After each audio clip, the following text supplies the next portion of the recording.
Now be honest. You don't like change. True, Legion. True, Lenny. We don't. Which is why we are thrilled at the fact that you just got renewed for a season 2. Yeah! Woohoo! Yippee! Hey guys, I'm Tyler and you're watching Super Squad D, where the D stands for delightful. If you're enjoying the content on this channel and you enjoy these Legion reviews, consider hitting that subscribe button. God, I'd really appreciate it. That would be awesome. How awesome is it that Legion just got renewed for season 2? Seriously, that is amazing. So excited about that. This episode was stellar. It was such a different episode, you know? Like, when I started watching the episode, it felt a little slow at first, and of course it picked up by the end, but I really found myself thinking, what a creative choice to do towards the end of a season of a show. Like, is there a more creative show on TV than Legion? Let me know in the comments if there is, because I don't know, there might be, and I may just maybe not be watching it, but I can't think of one. Like, this show is so creative and takes so many risks, and it always pays off. This episode was so good. We picked up this episode right where the last episode ended. We went into the White Room in the last episode right before David got shot, and suddenly we're back at Clockworks. And we're like, what is going on? Essentially what happened is David has used the astral plane to create an entire reality for himself. Oliver kind of hinted in a couple episodes ago that this would be possible, and that's what got Oliver in trouble. But David is way more powerful, we're assuming, than Oliver or anybody else at this point. So he somehow is able to create an entire replica of Clockworks, but not down to what happened, just down to the people in it. And that's really interesting to me. One of my favorite parts about this episode was that we got a lot of the same scenes from Clockworks, even down to the part where they're talking about the guy's spit.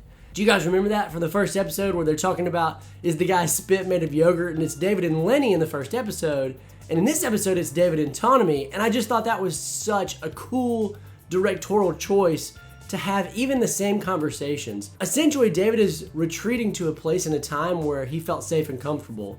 And that's kind of what we do, right? When things get really hard in life, or when we start to experience stress or tense situations, we want to retreat to something that makes us feel comfortable. And David has the ability and the power to do that instantly, at will.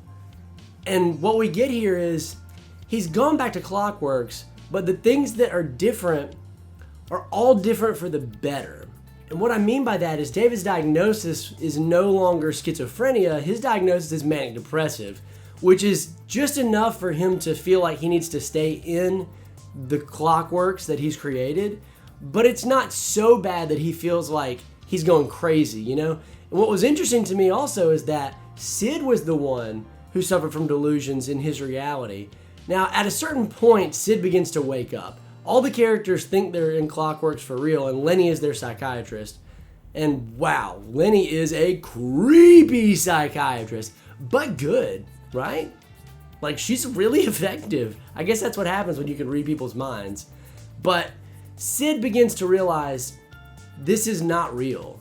This is a dream or something else. And slowly but surely, her memories start to come back. And you can tell that Lenny / Shadow King recognizes that Sid's memories are coming back and that that's not good. And so as Sid is figuring it out, Lenny's always just like popping up, and it's super scary. Every time Lenny is there, I am so afraid, because we know that Lenny's the Shadow King and this crazy, evil, powerful being, and really creepy in the form of his like blob, yellow-eyed devil guy. So every time Lenny shows up, I'm just like, get out!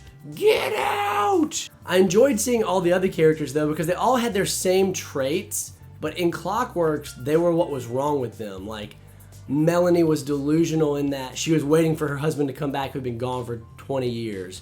And Autonomy kept reliving this memory of the day his mom died, and he couldn't get out of the past.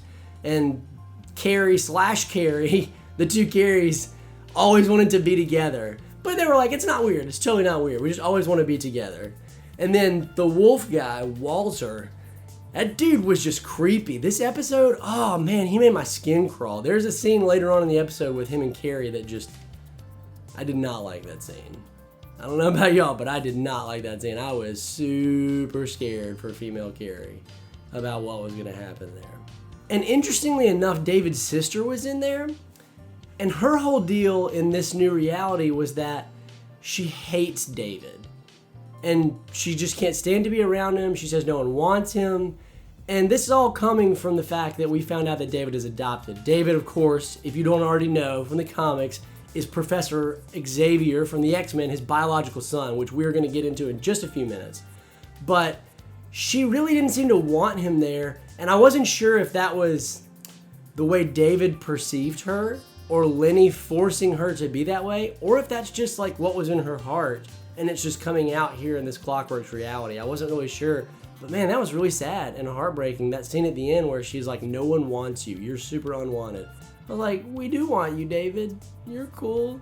We like you. So the episode really starts to jump away once Sid starts remembering, and then Oliver actually comes into this reality because it's in the astral plane again. So Oliver comes into this reality and starts saving people.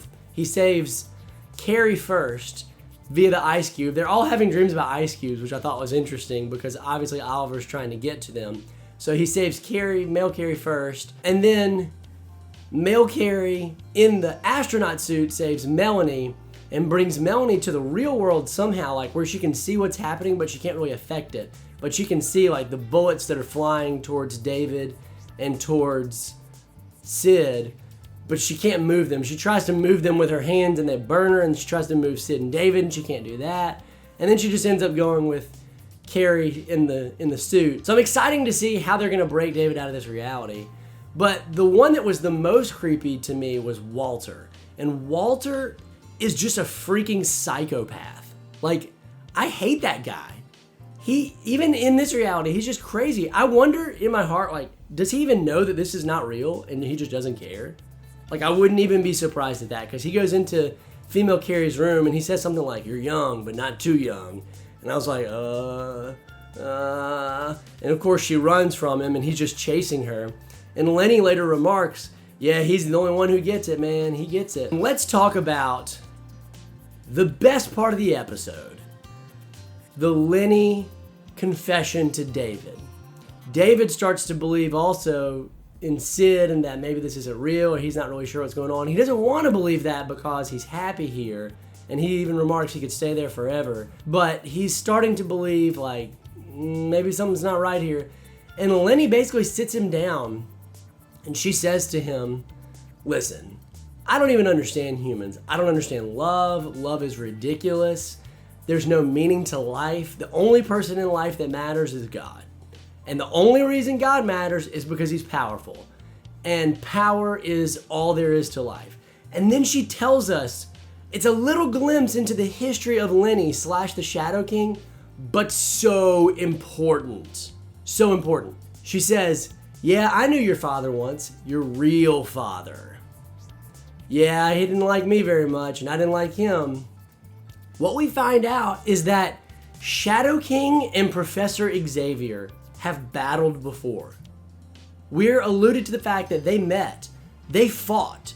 Shadow King lost, could not control Xavier, and that's what happened in the comics. Professor Xavier, being one of the strongest telepaths in the world, obviously was an enticing host for Shadow King, and they fought in the comics, and Professor Xavier won, and that's clearly what happened here. Professor Xavier won, Shadow King lost, but Shadow King here, in the form of Lenny, says, yeah, just to screw with him, just to get back at him, I was going to go into you and just poison you and just mess you up because he thought he could hide you from me, but I found you. So we find out that Shadow King actually went into David in the womb. That's how long he has been inside of David. But what he says is that once he started to realize how powerful David was, instead of just poisoning him or killing him as an act of revenge against Xavier, he wants to use him and to control him. And it ends with him going, you know what? I gave you a chance. I tried to give you a girlfriend and a life and all of that, but forget it. I don't even need your mind. I just need your body. And she locks his mind inside this box and he's stuck.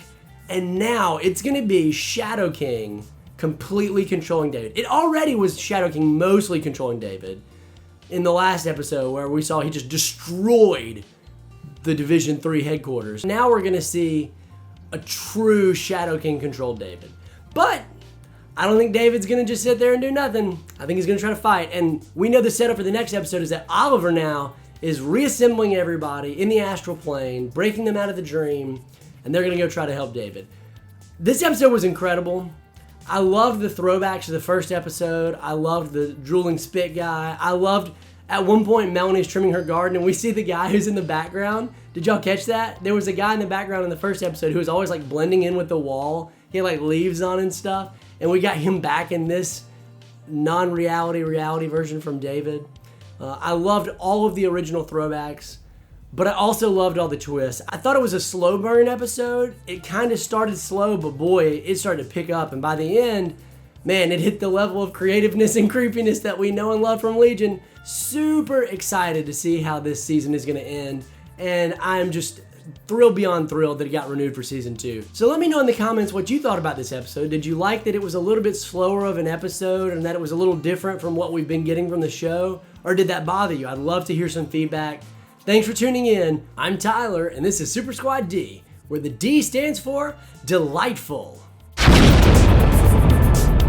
Yippee!